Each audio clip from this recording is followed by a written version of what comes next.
sure you're ready to do this. Always ready, like whether we are or not. Hi, everybody. Welcome to the NC NICA podcast. I'm Shawn Moore, and joining me, as always, is our North Carolina League Director, Brian Russell.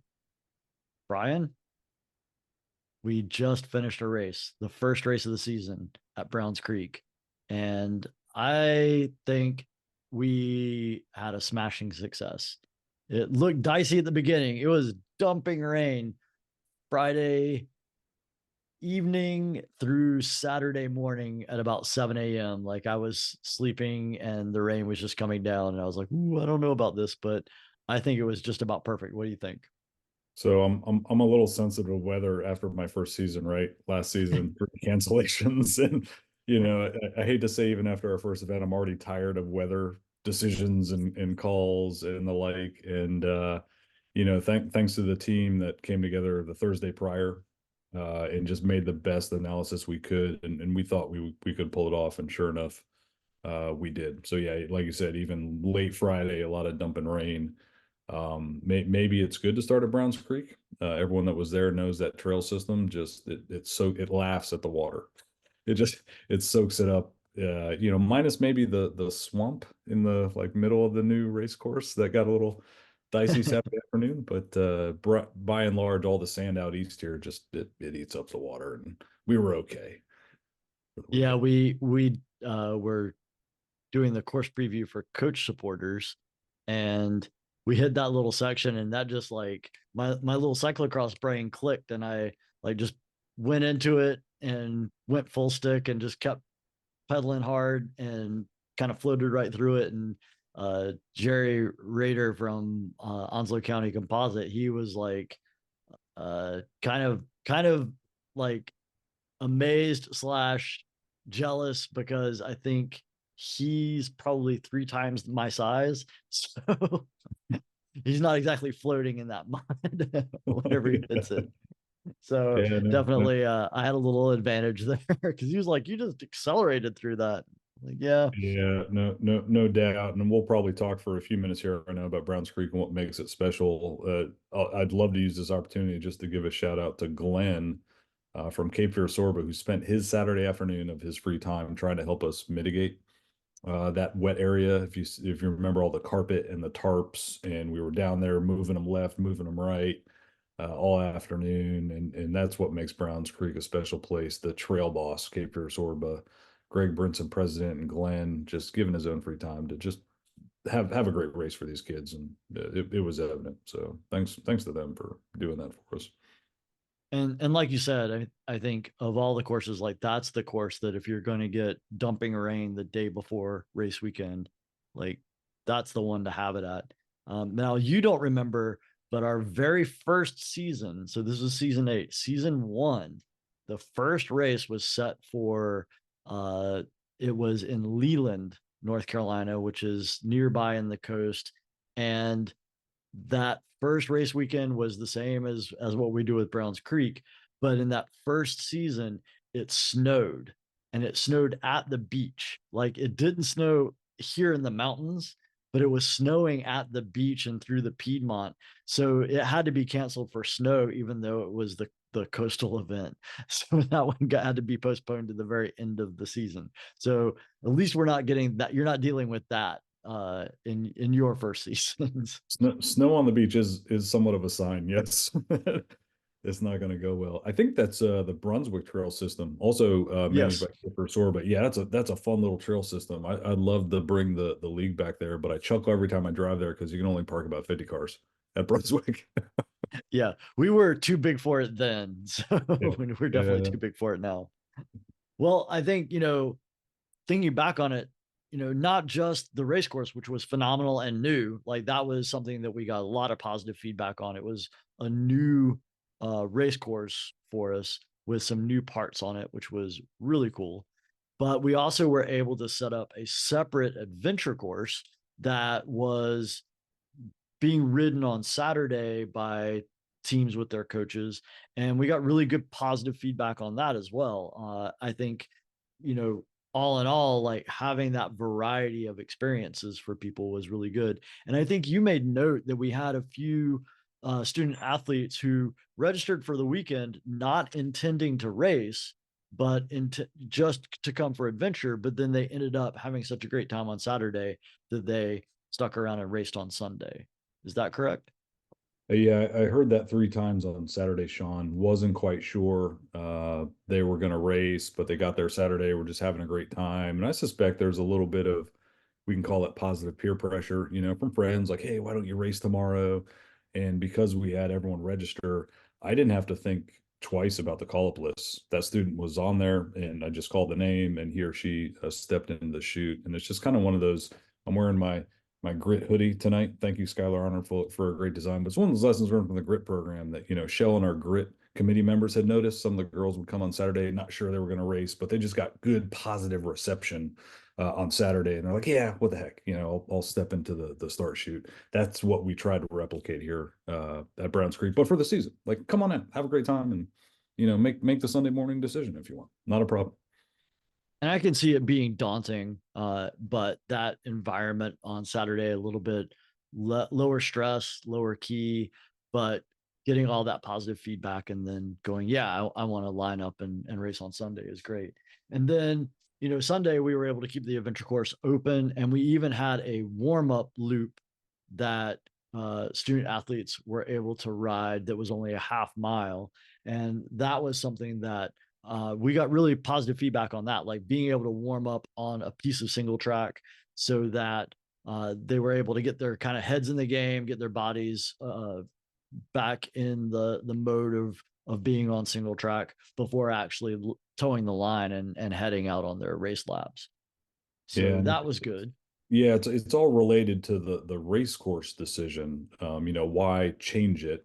One, we had done the same one for a while, so I mean, I think it's good to change to keep things fresh. But it was land management. It's interesting. That Shawn and the folks on the staff, like there are so many dependencies on our venue, where you put parking and where you put start shoot and where. So the idea was race course to the west and keep that other like 5 miles of trail to the east open for that adventure ride. And then we were just like, why can't we warm up on it's open because it's not part of the race course, and that's what led to that. And back to your original point, yeah, I actually got an email, and it's in the event report I put out today about first time rider, wasn't sure they were going to race, showed up the race, went to bed tired Sunday night, asking to get to the next race, like excited to get to the next one. That's a pretty successful event per se from my view.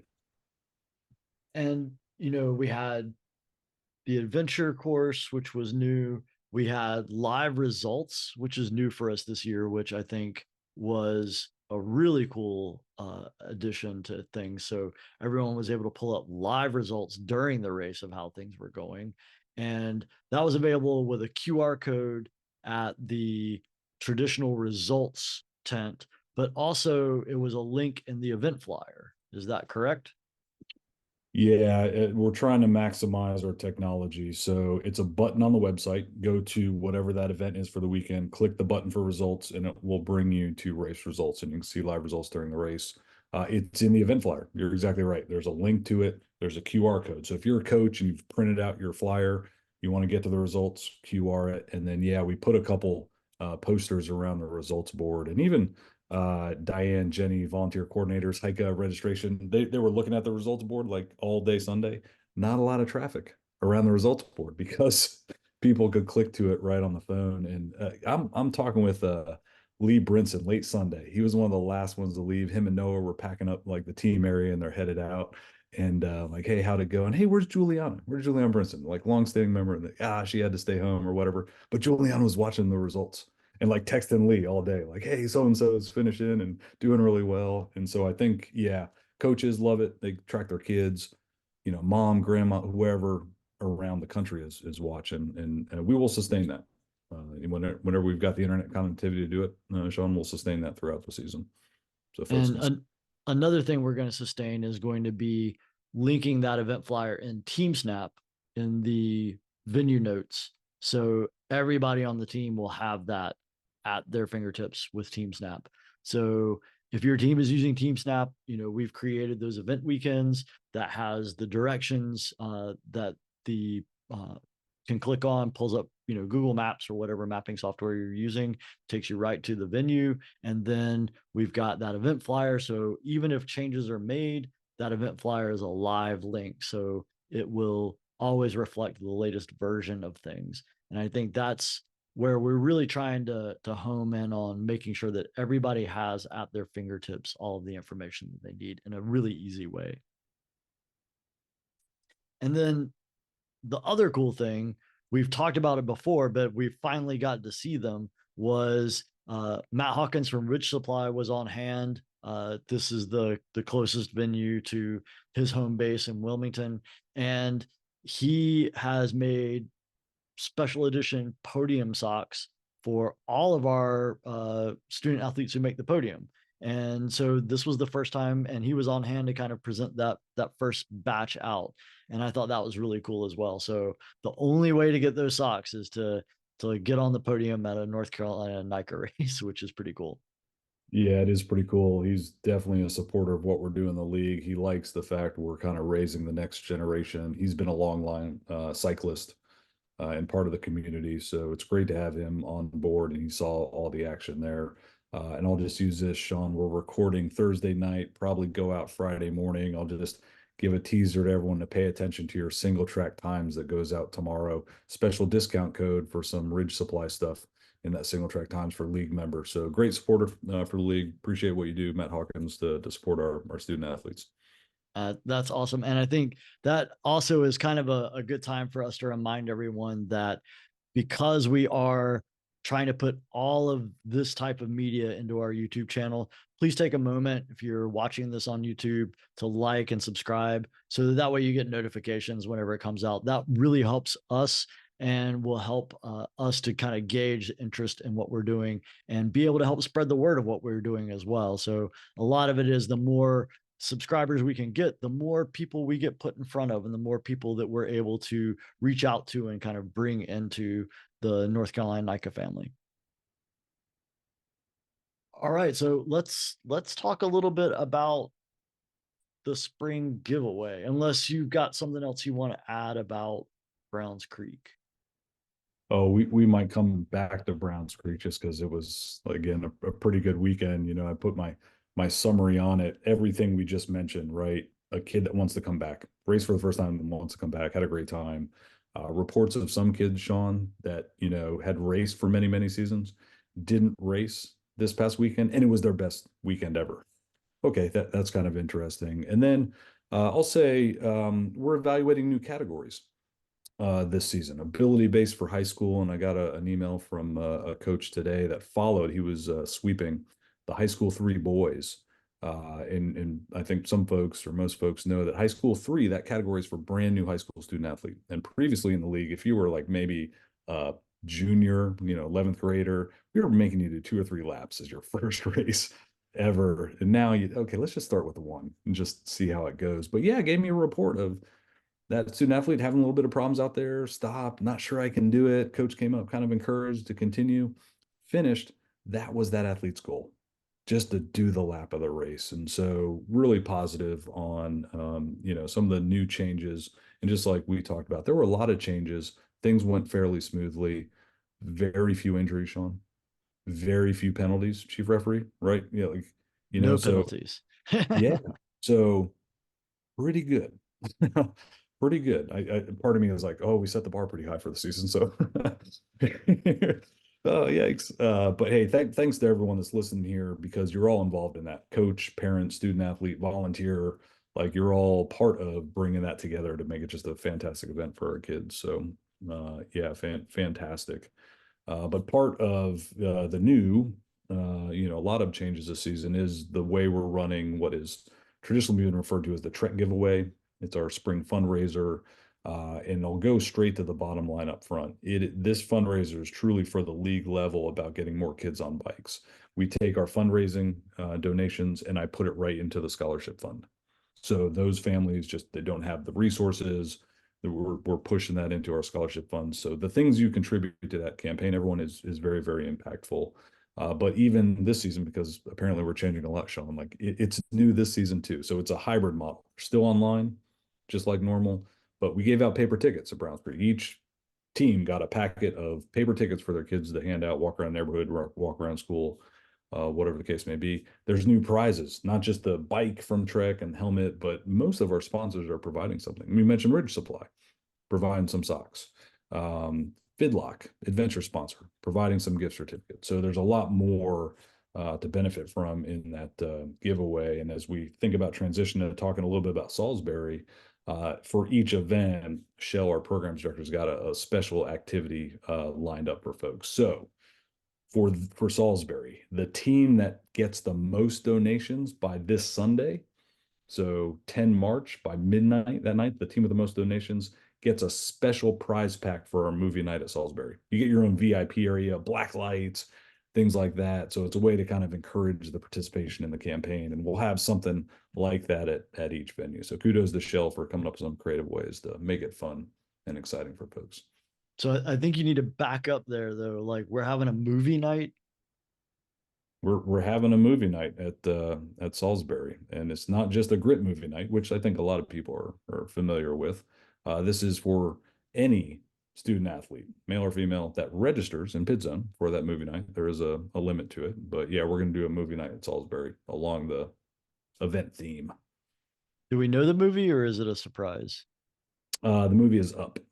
Oh, okay. Excellent. Yep. Yep. And that's leads to our theme, Adventures Out There for Salisbury. That's kind of the event theme. And so that's the movie for that night. And so the theme for the Salisbury Scramble is Adventure is Out There. Adventure is Out There. And so the theme for Browns Creek was Beach Bash. And we had several teams like I can't. It was set up perfectly. I need to go get my hat. No. And I love that hat. It kept the, quasi sun all weekend off my head as I'm sitting there out there in staging. So we had a team that made a photo booth and they were like doing all kinds of stuff. We had a couple other teams that were, definitely dressing up. I saw some of the Stanley Shredders had like these like really crazy like outfits and squirt guns and just all kinds. So it was really cool to see like everybody kind of getting into the theme. So I'm looking forward to seeing what everyone comes up with for Adventures Out There. Well, that was the idea. And you mentioned them. IC Imagine. Wow, they brought some Pit Zone game. Had the beach theme, had the photo booth. That was awesome. Stanley Shredders, just like you mentioned, crazy outfits and squirt guns and all that. They were our Stoke Stick winners at the end of the. That's one of the criteria for the Stoke Stick is, hey, who's like embracing the theme for the weekend, in addition to cheering on all the other athletes and being good sports and all that type of thing. So yeah, it was kind of fun to see. So as we get into Salisbury Scramble, we're going to be doing Adventure is Out There. All right. So there are a couple of things about the Salisbury venue that are different concerns than the venue that we had at Browns Creek. And I think the first one is that it's a really tight venue. It's just Browns Creek is big, Salisbury is not. So there are three things right away that maybe people should just wrap their heads around. Parking, not as many spaces. Carpooling, very, very helpful. Our infield is smaller. Probably won't have as much pit zone space as you had at Browns Creek. That thing was pretty enormous. So we'll take a look at registration this week and might shrink pit zone a little bit. And then it's just, if folks can go on the website right now, click on the venue map, and you can see parking here, infield here, and one road. And that's it. That connects the two. And people that have been to Salisbury in years past know it takes you a while to get from parking down to infield. And once you're in infield, because the course wraps around it essentially, there's only certain times you can get in and out of that infield. So it will be a different environment right off the bat. And everyone should just know that coming into it. And also just those race course crossings. So that's that's one thing we really want to ask for everyone to respect. So there will be marked course crossings that are with red tape, and they're manned by volunteers. And those are places where you can wait for the volunteers to give the okay, and the volunteers will move the tape, and then you'll be able to cross the course. But everywhere else where there is blue tape, that's not a course crossing. So make sure that you're traveling to those red taped areas and moving across the course there. And this is 100% a student athlete safety issue. We've had some close calls with student athletes and spectators colliding when these crossings were kind of being not followed. And we want to make sure that we are keeping our student athletes 100% safe on a course that they should fully anticipate is closed to pedestrian traffic in certain places. And any place that they are, there shouldn't be anybody walking on course.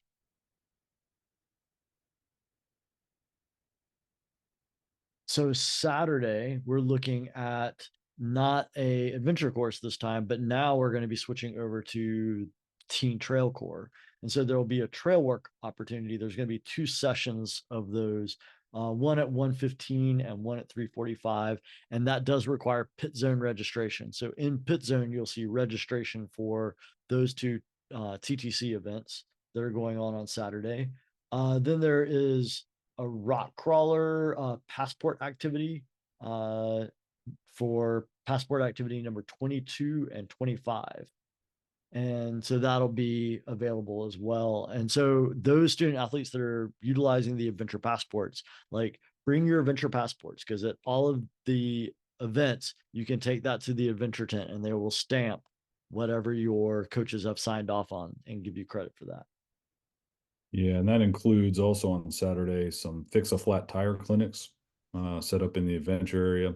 Not only will we have our neutral support bike shop Skinny Wheels right there from Salisbury, North Carolina, but also Black Ox is coming and doing something new this season. They'll do a tubeless setup clinic. And I know some of our student athletes are running tubeless, and like, how do you maintain that? How do you set those up? So several opportunities on Saturday. We don't have an adventure course. That's a venue dynamic thing. But we do. We've got the trail work, we've got the clinics, and everything that folks expect from Grit still available on Saturday. The pre-ride, a wellness clinic, and a mechanical clinic. So yeah, tons of stuff going on Saturday while we're other folks doing course inspection all Saturday afternoon. And that course inspection is always, it's going to be single lap racers under the red flag will go out with coach led groups, and everyone stays in their group, does that course inspection. And then under the yellow flag, all of our multi lap racers can go out in a coach led group. And then under the green flag, student athletes can go out in kind of buddy system and make sure they're riding with other student athletes so that no one is out there riding alone. There's someone with them in case something were to go wrong and be able to help out. So that will be that green flag set up. And then at the end of all of that, so anyone that's doing the green flag laps, that last lap has to be started prior to 5:15. And then at 5:15, coaches start gathering at the start line. And at 5:30, coaches go out for a lap, and we essentially sweep the course to make sure that everyone is off course and accounted for. And that is when we get back, then the courses are closed for the night. And then the rest of the festivities begin, like movie night. Yep. And when I looked this morning, Shawn, some of those things you mentioned, like the trail work opportunities require pit zone registration, movie night requires pit zone registration. There are still some spots open. So folks, don't delay. If you're interested in those things, get signed up for that. We do have some limits on those just to make sure they're well-run events and manageable. So yeah, make sure you get signed up. And again, that's no cost. You're paying to come to the weekend. So those extra activities, just need to know you're coming so we can plan for you. Awesome. And so that's Saturday. And then if that hasn't worn you out, then Sunday is a race day. And we can just wring every last little bit of energy that some of our student athletes will have in them. Schedule changes. So schedule changes are going to be published by Wednesday. Yeah, we really need registration to close Sunday. And so we take a look at it Monday. We know what our category sizes are. That typically tells us how many fields in some of our bigger categories we'll have. For example, high school three, Browns Creek, was one field. There are almost 120 registered student athletes in the boys HS3 category. If everyone decides to register, we're probably running three fields in that. But we didn't for Browns Creek, so we didn't have to spend as much time. So those are the things we're looking for around Monday. So our goal is to get the final schedule done by about Wednesday, prior to the weekend, so we can talk about it at the town hall. And the other thing too is we've got good data on a lot of riders now because they've done one race. We can probably shrink that schedule a little bit. We put a ton of time between categories, fields, and waves for Browns Creek because we had a lot of unknown riders. We can reduce that just a little bit coming into Salisbury.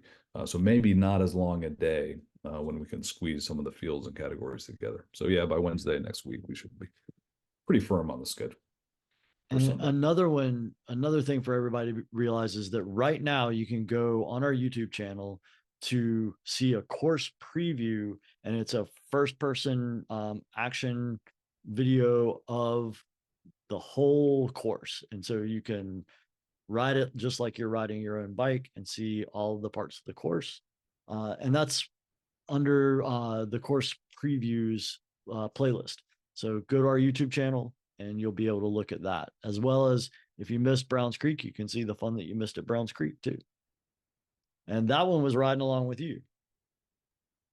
Yeah, I think everyone got a great view of my handlebars of Browns Creek. And then Ben Harbor, who's probably GoPro'd at least twice more than I have, did the Salisbury course preview. So all good stuff. Awesome. Uh, Other than that, like one thing that we really need everyone's help with is trash pickup whenever they're tearing down their courses, or even when you're just moving around the venue on Saturday and Sunday. Like, please be mindful of your trash. And I think this was really kind of, I think the past two seasons at Browns Creek, there have been like once everybody clears out, like we sort of start moving around and picking up trash that has been left behind, and it can be quite significant. And we want everyone to really be mindful of that. Like, be mindful of what you're bringing, and then pack out the things that you bring. It's kind of overwhelming. We just cannot provide enough trash cans and trash pickup to accommodate everyone dumping everything from the weekend into the trash cans. Is that fair to say? Fair to say, if there was a disappointing moment from Browns Creek, it was probably when I woke up Monday morning and I stayed there the night because I was done. Like you said, Shawn, it's amazing these kids have all this energy to go across 2 days. But come Sunday, I was like, I'm just going to stay here. So I get up and I rode the course, and then came back and went to one of our fan zones out in the field, top of the hill, that last little downhill segment before you go in the woods. Food wrappers, empty cups, just strewn across the field. And it was a little personally embarrassing when I'm meeting Julius, the man from the town of Elizabethtown, coming to pick up all the trash, and having to pick up after ourselves. So yeah, I appreciate everyone just doing a little bit better. I think that's part of our culture as mountain bikers. Pack out what you pack in, type of thing. And we were texting, me and Ben Harbor, and emailing with Salisbury today about extra trash cans and extra pickups and recycle cans for Salisbury. That's good. Great. But yeah, we can only do so much. And we want to be invited back, and we want to be invited back at low cost as a league. Absolutely. Yep. Absolutely. So we kind of just have some dates that we want to remind people of. For Salisbury Scramble, so all category petitions, those need to be in by tomorrow, March 8th.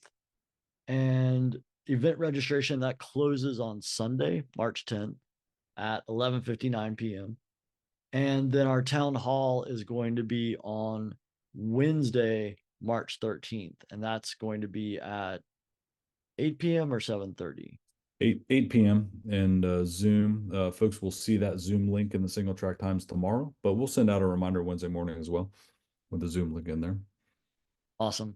And then Trail Week is coming. We're almost here. So Trail Week, March 18th through the 24th. our goal is 1,000 hours during this Uh, week. 1,000 hours during that week. Yeah, absolutely. And just, rough math, if every student athlete and every coach in this league went out and put an hour that week, done. Got our 1,000 hours. Yeah. So I know that several teams, my team and other teams in my area included, have worked with our local Sorba chapter to kind of establish some workday events around our local trails that we utilize. And this is going to be awesome. This is going to put us, if we can achieve that 1,000 hour week, that's going to put us over our 3,000 hour goal for the TTC program this season, and that would be incredible. We're 1,900 hours right now, so you're exactly right. We can easily eclipse that goal, and I think about just trying to change the message in the broader mountain bike community about what kids on trails really means. It's really, really amazing. The our kids going out and maintaining the trails. I hate to say it, maybe better than some adults do around our larger mountain bike community, and we're trying to recognize that. We brought some kids up to the podium this past weekend, Shawn. 5 hours, get a t-shirt, 10 hours, some cool gloves from Cognitive MTB, and 4 new Teen Trail Corps ambassadors this season, leading the way, student leadership. Really, really cool stuff going on in Teen Trail Corps program. And it gives my student athletes a sense of real ownership of our trail. Like, they get sensitive to like things like skidding. Like, they start to know, like, okay, I know what it's like to have to work on, this section when somebody's been skidding through it, and what that does to the trail and how much work that is to eliminate. So I think it really does, like, give them a really good sense of how to be a responsible mountain biker. And it also just instills that sense of community that we can become a little bit removed from when you just think that magical trail fairies are the ones that make all the trails happen. Yeah, it's usually when someone asks me like what my favorite trails are, typically what comes to mind is ones I personally invested in. Just like you said, I put some sweat equity in it. I'm thinking of all the kids that came out to Browns Creek a week prior to the race and put work in on the race course. And then as they're riding out there, they're going, yeah, I worked on this thing and it's super awesome now because of it. And for Salisbury, won't be working on the race course, but we're giving back to the community. It's that goodwill, want to take care of what we're using, just like we talked about with the trash thing. It's like, hey, we're going to take care of this place. We're going to leave it better than when we came in to use it. And that's absolutely, I think, who we want to be, Shawn. Yeah, absolutely. Any other things that you want to mention or bring up or talk about? I don't think so. We're in that kind of zone of the season, right? We're coming out of one, going into the other. So we can probably keep this one kind of concise. Here's what happened. Here's what's coming up. And we'll see you next month, and we'll probably do the same thing. And we will have a video coming out that's sort of a video recap of uh Browns Creek. So I and several other people were shooting some video, and I'm going to work this weekend to compile all that and put it together into some coherent and cohesive video that we can put out so people can see sort of the awesome that was Browns Creek. There's I'm no telling what's on my GoPro right now because I handed it to several people, your daughter included, and they went and shot video and then came back and they had very big smiles on their faces. So I can just only imagine what sort of video I have to preview before putting it out there on YouTube. But that's going to be great, and we're going to be working on things like that for the rest of the season as well. So that's probably part of what makes Browns Creek special. And in the first event, a lot of the kids hadn't seen each other maybe since last season. And just like you mentioned, I think probably like the inseparable three musketeers, my daughter Abby, Maddie, and Allie. Like every time I looked up, it was like the three of them roaming around the venue. But it did get me to thinking, Shawn, why do teenage girls walk around in groups of 3, 5, or 7? I don't know. Because they literally can't even. You're too good with the head, Bob. I've been trained. Well, I don't have anything age related or following up that joke with. But uh I'm I'm starting to see retirement. I know you are retired now. I'm starting to see retirement kind of coming up closer. And it got me to thinking like, what what would you call the Terminator after they retired? Oh, good gosh. I'll be back comes to mind, but I don't know, Sean. The exterminator. Right. All right, everybody. On that note, I think we should all put this to bed once and for all. Thank you for listening, and we will see you at Salisbury. See you in a week and a day. All right.